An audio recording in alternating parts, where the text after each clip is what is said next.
ஐயா அனைவருக்கும் வணக்கம். நம்மளுடைய சேனலை சப்ஸ்கிரைப் பண்ணாதவங்க சப்ஸ்கிரைப் பண்ணிக்காங்க. அந்த ஆல் பெல் பட்டனும் ப்ரெஸ் பண்ணிக்காங்க. அப்போ தான் நம்ம போடுற ஒவ்வொரு வீடியோவும் நோட்டிஃபிகேஷன் உங்களுக்கு வரும். உடனுக்குடன் அந்த வீடியோவை நீங்கள் பார்த்து மகிழலாம். ஐயாவின் செய்திகளை கருத்துக்களை தெரிந்து கொள்ளலாம். நீங்கள் பார்க்குற ஒவ்வொரு வீடியோவும் லைக் ஷேர் கமெண்ட் பண்ணுங்கள். நீங்கள் பண்ணுற ஒவ்வொரு லைக்கும் கமெண்ட்டும் ஷேரும் தான் எங்களுக்கு இன்னும் அதிகமான வீடியோ ஷேர் பண்ணுறதுக்கான ஒரு மோட்டிவேஷனாக இருக்கும் என்பதை மறந்து விடாதீர்கள். நன்றி, வணக்கம். ஐயா உண்டு. நண்பர்களே, இன்றைய காலத்தில் ஆணாக இருந்தாலும் பெண்ணாக இருந்தாலும் ஒருவரை முழுமையாக அறியாமல் நம்புவது மிகப்பெரிய தவறாக மாறியுள்ளது. பலர் தங்களுக்குள் பெரிதும் அறிமுகம் இல்லாத போது சில காலம் பழகிய பின் உடலுறவிற்கு செல்லும் நிலை உருவாகியுள்ளது. நண்பர்களே, இன்றைய வீடியோவில் நாம் ஒரு முக்கியமான செய்தியை பகிர இருக்கிறோம். ஒரு குறிப்பிட்ட வகை பெண்களை நீங்கள் உங்கள் வாழ்க்கையில் ஒருபோதும் நம்பக்கூடாது. ஏனெனில் அவள் உங்களை காதலிக்க ஆரம்பித்தால் உங்கள் முழு குடும்பத்தையும் அழித்து விடுவாள். அதனால் நம்மை சுற்றியுள்ளவர்களை சரியாக அறிந்து அதன் பிறகு நம்ப வேண்டும். கணவனின் நீண்ட ஆயுளுக்காக விரதம் கடைபிடிக்கும் ஒரு பெண் அந்நிய ஆணுடன் உறவில் ஈடுபடுவது எப்படி சாத்தியமாகிறது? நண்பர்களே, இந்த காணொளியை நீங்கள் ஆரம்பம் முதல் இறுதி வரை கட்டாயமாக பார்க்க வேண்டும். ஏனெனில் அரைகுறை அறிவு இருந்தால் வாழ்க்கையில் வெற்றி பெற முடியாது. சரியான புரிதலும் தெளிவும் முக்கியம். நண்பர்களே, ஒருமுறை தேவரிஷி நாரதர் வானத்தில் பயணம் செய்து கொண்டிருந்த போது ஒரு அபூர்வமான நிகழ்வை கண்டார். திருமணமாகி தனது கணவனின் நீண்ட ஆயுளுக்காக விரதம் இருந்து கடவுளிடம் பிரார்த்தனை செய்யும் ஒரு பெண் அதே நேரத்தில் மற்ற ஆண்களுடன் தொடர்பு வைத்திருப்பதை அவர் கவனித்தார். இந்த நிகழ்வு நாரதரின் மனதில் மிகுந்த குழப்பத்தையும் சோகத்தையும் ஏற்படுத்தியது. அப்போது நாரதர், ஒரு பெண் தனது குடும்ப வாழ்வை உயர்வாக காத்து கணவனுக்காக விரதம் இருக்கும் நிலைமையில் எப்படி தனது கணவனை ஏமாற்றி அந்நிய ஆண்களுடன் உறவில் ஈடுபட முடியும் என்ற கேள்வியை சிந்திக்கத் தொடங்கினார். இதற்கான காரணத்தை உணராமல் மனக்குழப்பமடைந்த நாரதர் சரியான பதிலை தேடுவதற்காக பகவான் ஸ்ரீ கிருஷ்ணரை அணுகினார். ஸ்ரீ கிருஷ்ணரின் சந்நிதிக்கு வந்து அவரை வணங்கிய நாரதர், கடவுளே, இன்று வானத்தில் பயணிக்கும் போது நான் கண்ட விஷயம் எனக்கு மிகுந்த குழப்பத்தை ஏற்படுத்தியது. ஒரு பெண் தனது கணவனின் நலனுக்காக விரதம் இருந்து அதை உறுதியாக கடைபிடிக்கிறாள். ஆனால் அதே நேரத்தில் ஏன் மற்ற ஆண்களுடன் உறவில் ஈடுபடுகிறாள்? இது எப்படி சாத்தியம்? நாரதரின் கேள்வி கேட்டு ஸ்ரீ கிருஷ்ணர் ஒரு மிதமான சிரிப்புடன், நாரதரே, உங்களின் இந்த கேள்வி மனிதகுலத்தின் உண்மையை வெளிக்கொண்டு வந்தது. இதற்கு பதிலாக நான் உங்களுக்கு ஒரு கதையை சொல்ல விரும்புகிறேன். இந்த கதையை முழுவதும் கவனமாக கேளுங்கள். இதன் மூலம் நாம் மனித மனதின் மர்மங்களையும் குணங்களையும் விளக்கும் ஒரு தீர்வை அடைவோம் என்றபடி பகவான் கிருஷ்ணர் கதை சொல்ல ஆரம்பித்தார். நண்பர்களே, வீடியோவை பார்ப்பதற்கு முன் சேனலுக்கு நீங்கள் புதுசாக இருந்தீங்கன்னா முதல் வேலையாக எங்களோட சேனலை சப்ஸ்கிரைப் செய்யுங்கள். நீங்கள் பண்ணக்கூடிய ஒவ்வொரு லைக்கும் தான் தினம் தினம் நான் சுவாரஸ்யமான வீடியோக்களை போடணும் அப்படிங்கிற உத்வேகத்தை எனக்கு தரும். வாங்க வீடியோவிற்குள் போகலாம். ஒரு நகரத்தில் பிரசித்தி பெற்ற பண்டிதர் தன் மனைவியுடன் அமைதியாக வாழ்ந்து வந்தார். பண்டிதருக்கு சாஸ்திரங்களில் ஆழ்ந்த அறிவு இருந்தது. சில ஆண்டுகளுக்கு பிறகு அவர்களுக்கு ஒரு அழகான பெண் குழந்தை பிறந்தது. குழந்தையை பார்த்து பண்டிதரும் அவரது மனைவியும் மகிழ்ச்சியில் மூழ்கினார்கள். பண்டிதர் தன் மகளுக்கு ரேணு என்று அழகான பெயர் வைத்தார். மகளின் பிறந்த நாளிலேயே பண்டிதர் அவளின் ஜாதகத்தை கணித்தார். ஜாதகத்தை பார்த்ததும் அவர் மனம் கனத்துவிட்டது. காரணம், ஜாதகத்தில் மிகப்பெரிய தோஷம் இருந்தது. ரேணுவின் திருமண வாழ்க்கை மிக சுருக்கமாக இருக்கும். மேலும் அவர் மணந்தவர் 3 ஆண்டுகளில் இறந்து விடுவார் என்று தெளிவாக தெரிந்தது. பண்டிதர் இதை தனது மனைவியிடம் சொல்லவில்லை. இது பற்றி தெரிய வந்தால் தாயால் பொறுத்து கொள்ள முடியாது என நினைத்தார். அவரின் மனைவி தன் மகளை மிகுந்த அன்புடன் வளர்த்து வந்தார். தன் மகளுக்கு திருமண வயது வந்தவுடன் திருமண ஏற்பாடுகளை பற்றி கேள்வி கேட்கத் தொடங்கினாள். ஆனால் பண்டிதர் அதை தவிர்த்துவிட்டு இது சரியான நேரமல்ல என்று கூறிவிடுவார். அதற்கிடையில் ரேணுவின் அழகு மற்றும் குணநலன்களை பற்றி ஊர் மக்கள் பெரிதும் பேசினர். ஆனால் திருமண ஏற்பாடுகள் எதுவும் நடைபெறாததால் ஊர் மக்கள் பண்டிதரின் குடும்பத்தை பற்றி கேலி செய்யத் தொடங்கினர். இந்த அழகான பெண்ணுக்கு ஏன் திருமணம் செய்து வைக்கவில்லை? ஏதாவது தோஷமா?" எனச் சொல்லி கேலி செய்தனர். இதனால் பண்டிதரின் மனைவியும் மகளும் மனதளவில் மிகவும் பாதிக்கப்பட்டனர்.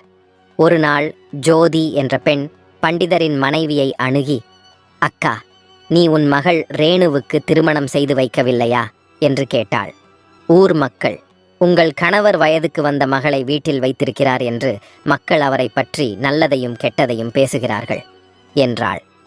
இதைக் கேட்ட பண்டிதரின் மனைவி, "சகோதரி, நம்முடைய மகளுக்கு திருமணம் செய்து வைக்க வேண்டும் என்று நான் என் கணவரிடம் பலமுறை கூறியிருக்கிறேன். ஆனால் இது பற்றி எப்போது சொன்னாலும் அவர் என் வார்த்தைகளை தவிர்த்து விடுகிறார்.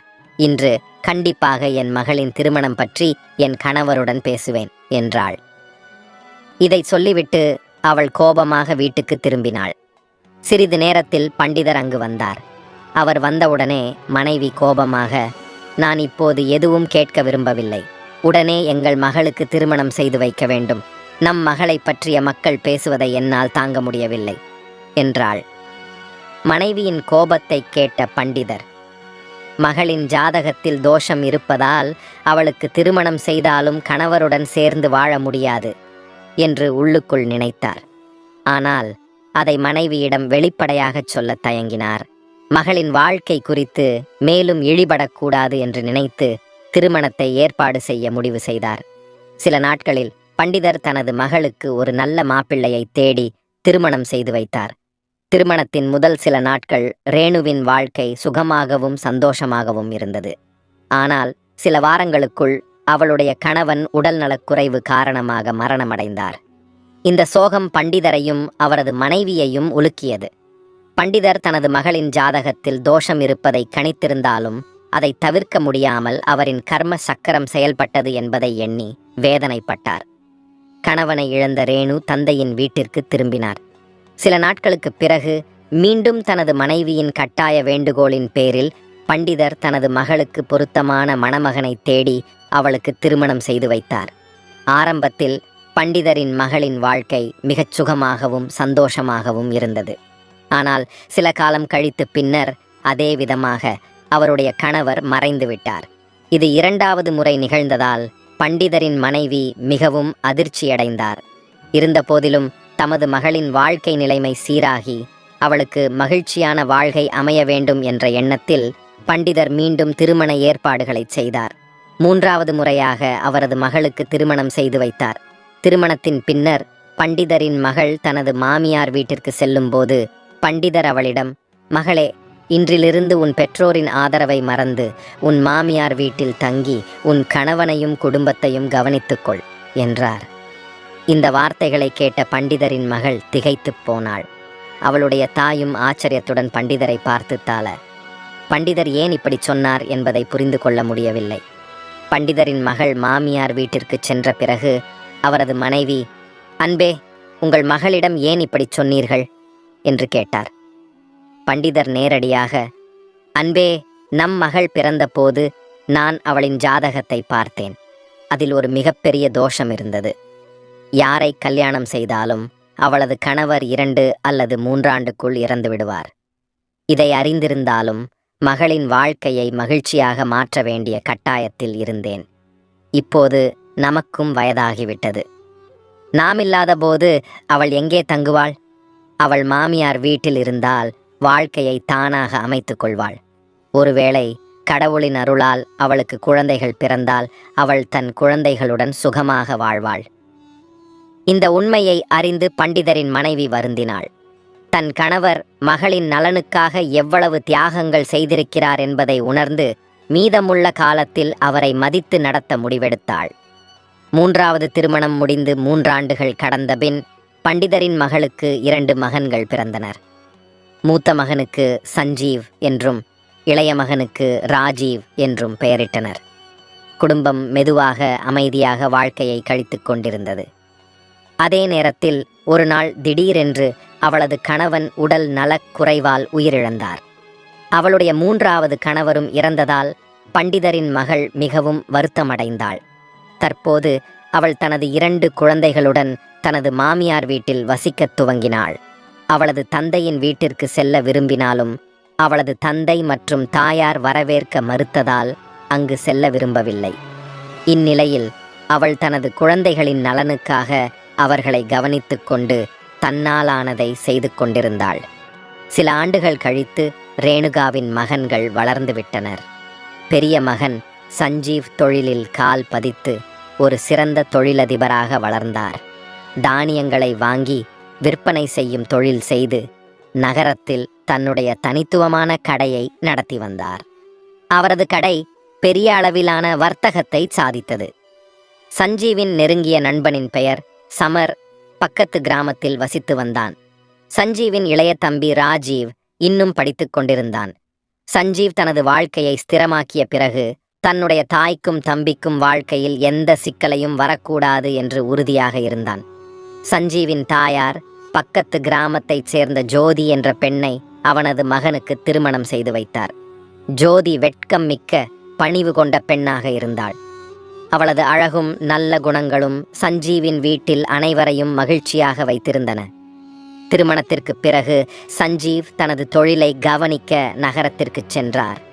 அவர் தனது மனைவி ஜோதியை கிராமத்தில் தாயாருடன் தங்க வைத்து அவரது சேவையை பார்த்து கொள்ளச் சொன்னார். சஞ்சீவ் தனது தம்பி ராஜீவின் படிப்பில் எந்த தடையும் வரக்கூடாது என்பதிலும் கவனம் செலுத்தினார்.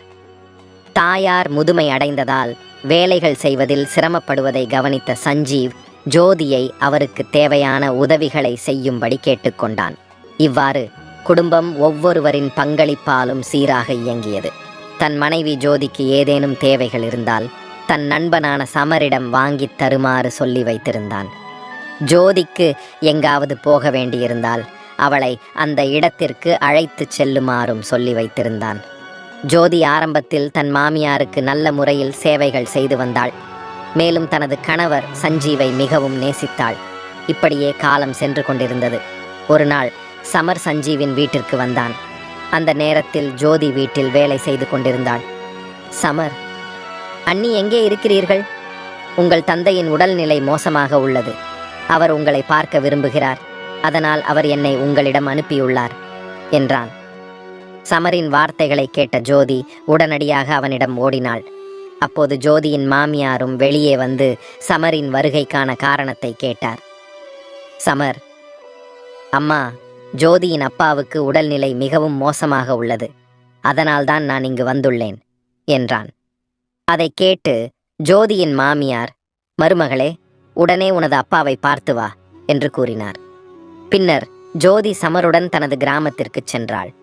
அவள் அங்கே சென்று தந்தையை கவனிக்க ஆரம்பித்தாள். மெல்ல மெல்ல அவரது உடல்நிலை சீரடையத் தொடங்கியது. அப்போது சஞ்சீவ் வெளியூரில் இருந்ததால் ஜோதி தன் பெற்றோரின் வீட்டில் தங்கியிருந்தாள்.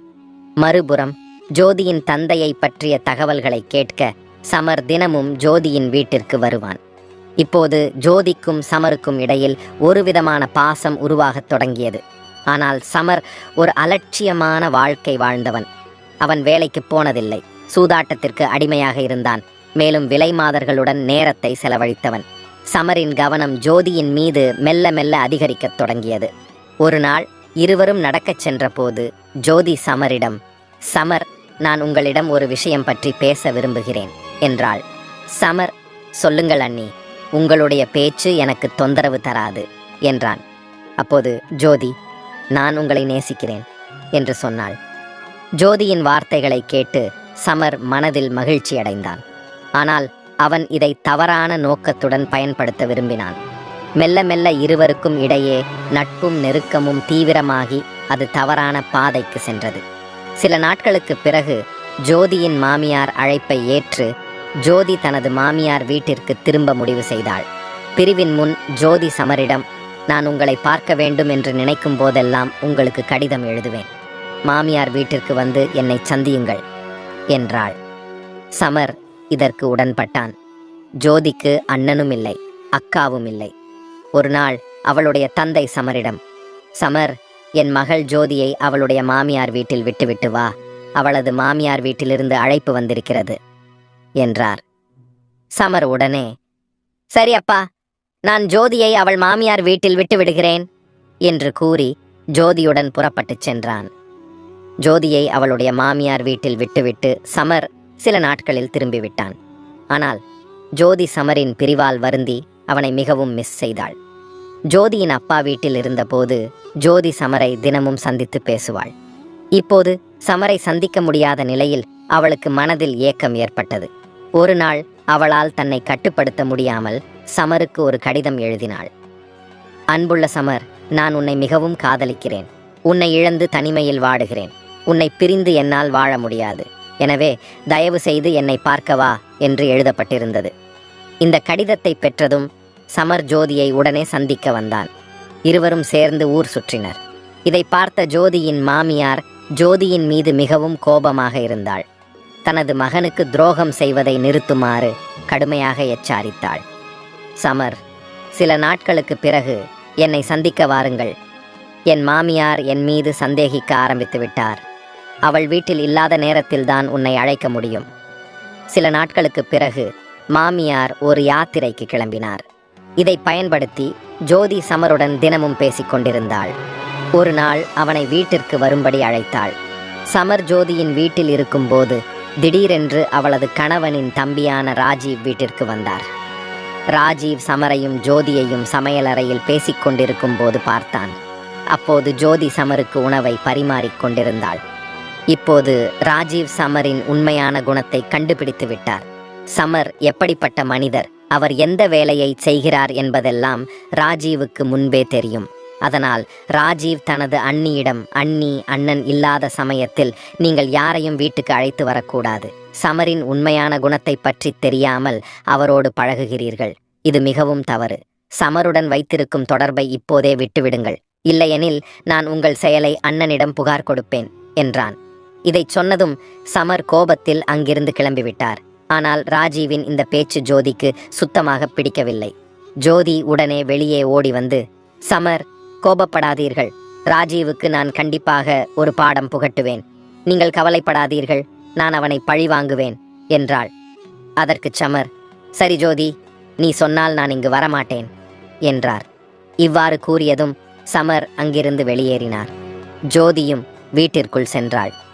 இதற்கிடையில் ஜோதியின் மனதில், இந்த ராஜீவ் வீட்டில் இருக்கும் வரை எனக்கும் சமருக்கும் இடையிலான காதலில் தடைகள் வந்து கொண்டே இருக்கும். நான் இதற்காக ஒரு முடிவு கட்ட வேண்டும் என்று நினைத்தாள். மறுநாள் ஜோதி உணவு சமைக்கும் போது அனைவருக்கும் சாப்பாடு தயார் செய்து பரிமாறினாள். பின்னர் ராஜீவுக்கு பிரத்யேகமாக ஒரு தட்டில் உணவை எடுத்து அதில் விஷம் கலந்து வைத்தாள். அந்த உணவை ராஜீவ் சாப்பிட்டார். சில நேரத்திற்கு பிறகு ராஜீவின் உடல்நிலை மோசமடைந்து அவர் உயிரிழந்தார். ராஜீவின் மரணம் எவ்வாறு நிகழ்ந்தது என்பதை யாராலும் அறிய முடியவில்லை. ராஜீவின் அம்மா மகனின் திடீர் மரணத்தில் மிகவும் துயரத்தில் ஆழ்ந்தார். மறுபுறம் ஜோதி மனதிற்குள் மிகுந்த மகிழ்ச்சியில் இருந்தாள். இப்போது நம் காதலுக்கு இடையிலான முள்ளை நான் அகற்றிவிட்டேன். இனி எங்களுக்குள் எந்த தடையும் இருக்காது என்று நினைத்தாள். இதையறிந்த சஞ்சீவ் உடனடியாக அனைத்து வேலைகளையும் முடித்து தனது கிராமத்திற்கு திரும்பினான். கிராமத்தை அடைந்ததும் தனது தம்பி ராஜீவ் பிணமாக கிடந்ததைக் கண்டு அவர் கண்ணீர் விட்டு அழுதான். தம்பியை நன்றாக படிக்க வைக்க வேண்டும், அவனை நல்ல நிலைமைக்கு கொண்டு வர வேண்டும் என்று ஆசைப்பட்டான். ஆனால் அவரது சகோதரர் இப்போது இறந்துவிட்டார். சஞ்சீவ் சில நாட்கள் வீட்டிலேயே இருந்தான். சில நாட்களுக்கு பிறகு சஞ்சீவ் தனது மனைவி ஜோதியை விட்டுவிட்டு வியாபாரத்திற்காக மீண்டும் ஊருக்குச் சென்றான். இப்போது ஜோதி அதே செயல்முறையை மீண்டும் செய்து கொண்டிருந்தாள். இப்படி சில நாட்கள் கழிகின்றன. இதை பார்த்து பொறுக்க முடியாமல் ஜோதியின் மாமியார் அவளிடம் கூறினாள், பார், நம் வீட்டில் இது போன்ற தவறான செயல்களை நிறுத்திக்கொள். இனிமேல் அப்படி நடந்தால் நான் சஞ்சீவிடம் உன்னை பற்றி புகார் செய்வேன் என்று கடுமையாக எச்சரிக்கை செய்தார். தனது காதலன் சமரை பற்றி சொன்னதும் ஆத்திரமடைந்த ஜோதி, ஆம், நான் சமரை நேசிக்கிறேன். நீ யாரிடம் வேண்டுமானாலும் போய் சொல். நான் யாருக்கும் பயப்பட மாட்டேன். யாராலும் என்னை ஒன்றும் செய்ய முடியாது என்று கத்தினாள். ஜோதியின் வாயிலிருந்து அந்த வார்த்தைகள் வந்ததும், கண்டிப்பா என் மகனை நீதான் கொன்றிருக்க வேண்டும். உண்மையை சொல், என் மகனை என் கொன்றாய் என அழுதபடி கேட்டாள். பிறகு ஜோதிக்கு மீண்டும் கோபம் வந்தது. ஆமாம், அவரை கொன்றுவிட்டேன். எனக்கும் சமரின் காதலுக்கும் இடையில் வந்தால் நீயும் தண்டிக்கப்படுவாய் என்றபடி தன் மாமியாரையும் கொன்றுவிட்டாள்.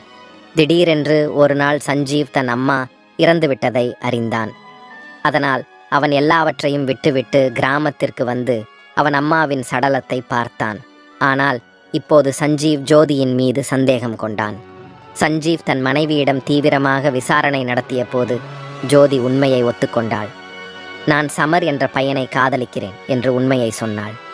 உன் தம்பியும் உன் அம்மாவும் என் காதலுக்கு இடையூறாக இருந்ததால் அவர்கள் உணவில் விஷம் கலந்தேன். ஆமாம், சமரை காதலிக்கிறேன் என்று ஜோதி கூறினாள். சஞ்சீவ் தன் மனைவியின் வாயிலிருந்து இது போன்ற வார்த்தைகளை கேட்டதும் ஒரு கணம் உடைந்து விட்டான். அவனது நல்ல நண்பனாக இருந்த சமர் தன் மனைவியை எவ்வாறு தவறாக பாதித்திருக்கிறான் என்று சஞ்சீவ் உணர்ந்தான். அவன் ஒன்றும் பேசாமல் தனது மனைவி ஜோதியிடம், நீ சீக்கிரம் என் வீட்டை விட்டு வெளியேறி உன் காதலன் சமரிடம் செல், ஏனெனில் அவன்தான் உனக்கு தகுதியானவன், அவன் உன்னை நன்றாக பார்த்து கொள்வான் என்று சஞ்சீவ் ஜோதியை ஆண்மையுடன் வீட்டை விட்டு வெளியே அனுப்பிவிட்டான். இப்போது ஜோதி விடுதலை பெற்றாள். சில நாட்களுக்கு பிறகு ஜோதி சமர் மிகவும் கெட்ட குணம் கொண்ட நபர் என்பதும் மற்ற பெண்களின் மீது தீய பார்வை வைத்திருப்பதும் ஆடுகளை மேய்ப்பதும் தெரிந்தது. இப்போது ஜோதி தன் காதலன் சமருடன் ஆடு மேய்த்து பிழைத்து வந்தாள். அவள் விதியை நினைத்து அழ ஆரம்பித்தாள். நான் இங்கே சிக்கிக்கொண்டேன். நான் என் கணவரின் வீட்டில் ராணியைப் போல் வாழ்ந்து கொண்டிருந்தேன். காமத்தின் சுழற்சியில் சிக்கி என் வாழ்க்கையை நான் சிதைத்து கொண்டேன். இப்போது நடுத்தர வயதை அடைந்து விட்டேன். முதுமையை எப்படி கழிப்பேன் என்று கண்ணீர் விட்டு அழ ஆரம்பித்தாள்.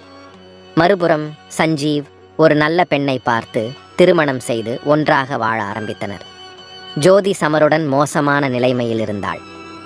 சஞ்சீவை ஏமாற்றாமல் இருந்திருந்தால் இன்று அவளும் ராணியாக ஆட்சி செய்திருப்பாள். இப்போது பகவான் ஸ்ரீ கிருஷ்ணர் நாரதரிடம் கூறுகிறார், ஓ நாரதரே, எந்த பெண்ணிடமிருந்து எப்போதும் விலகி இருக்க வேண்டும் என்பதை பற்றி இப்போது சொல்கிறேன். பெண்கள் வீட்டின் லட்சுமி என்று அழைக்கப்படுகிறார். ஒரு பெண் வீட்டை சொர்க்கமாகவும் நரகமாகவும் ஆக்க முடியும். எனவே ஒரு பெண்ணை வாழ்க்கை துணையாக தேர்ந்தெடுப்பது மிகுந்த சிந்தனையுடன் செய்யப்பட வேண்டிய ஒன்றாகும். இல்லையேல் உங்கள் வாழ்வில் துன்பமும் துயரமும் தான் சூழ்ந்திருக்கும். வாழ்க்கை துணையை தேர்ந்தெடுப்பதில் கவனமாக இருக்க வேண்டும். ஏனெனில் இது வாழ்நாள் முழுக்க தொடரும் உறவாகும். அதன் தாக்கம் உங்கள் வாழ்வில் நீண்ட காலம் நீடிக்கும். குறிப்பிட்ட குணம் கொண்ட பெண்கள் வீட்டை நரகமாக்குகிறார்கள் மற்றும் முரட்டுத்தனம் போன்ற தீய குணங்கள் உள்ள பெண் வீட்டின் சாபக்கேடு. நல்ல வாழ்க்கையை நரகமாக மாற்ற மட்டுமே அவர்கள் முயற்சி செய்வார்கள். அத்தகைய பெண் முழு குடும்பத்திற்கும் அவமானத்தையும் துன்பத்தையும் ஏற்படுத்துகிறார். பெரியவர்களை மதிக்காத பெண்ணுடன் பழகுவது உங்களை குடும்பம் மற்றும் உறவினர்களிடமிருந்து அந்நியப்படுத்தும். அத்தகைய பெண் குடும்பத்திற்கு அவமானத்தையும் ஆபத்தையும் ஏற்படுத்துகிறார். வீட்டில் விருந்தோம்பல், பெரியவர்களை மதிப்பது போன்றவை பெண்களிடம் இருக்க வேண்டிய அவசியமான நல்ல குணங்களாகவும், குடும்ப உறுப்பினர்களாக இருந்தாலும் சரி, வெளி விருந்தினர்களாக இருந்தாலும் சரி, பெரியவர்களை மதிப்பது பெண்ணின் பொறுப்பு. ஒரு பெண் அதை பின்பற்றவில்லை என்றால் அது குடும்பத்தில் எதிர்மறையான விளைவுகளை உருவாக்கும். இது குடும்பத்திற்கு அவப்பெயரை ஏற்படுத்தும். தீய எண்ணங்கள் மற்றும் பேராசை கொண்ட பெண்ணின் நிழலில் இருந்து கூட விலகியிருப்பது நல்லது. அத்தகைய பெண்ணுடன் உங்களை எப்போது வேண்டுமானாலும் பெரிய சிக்கலில் சிக்க வைக்கலாம். அவர்களால் குடும்பத்துக்கும் ஆபத்து ஏற்படும்.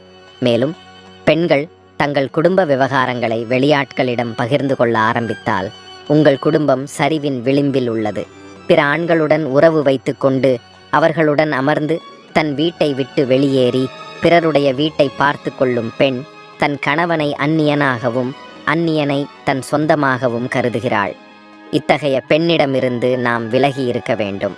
அத்தகைய பெண் நிச்சயமாக ஒரு நாள் நம்மை வலையில் சிக்க வைப்பார். அதிலிருந்து வெளியேறுவது மிகவும் கடினம் என்று பகவான் கிருஷ்ணர் கூறுகிறார். நன்றி நண்பர்களே. இந்த கதை உங்களுக்கு பிடித்திருந்தால் இந்த வீடியோ லைக் செய்யுங்கள். இந்த வீடியோ தொடர்பான உங்களது கருத்துக்களை அவசியம் எங்களுக்கு தெரியப்படுத்துங்கள்.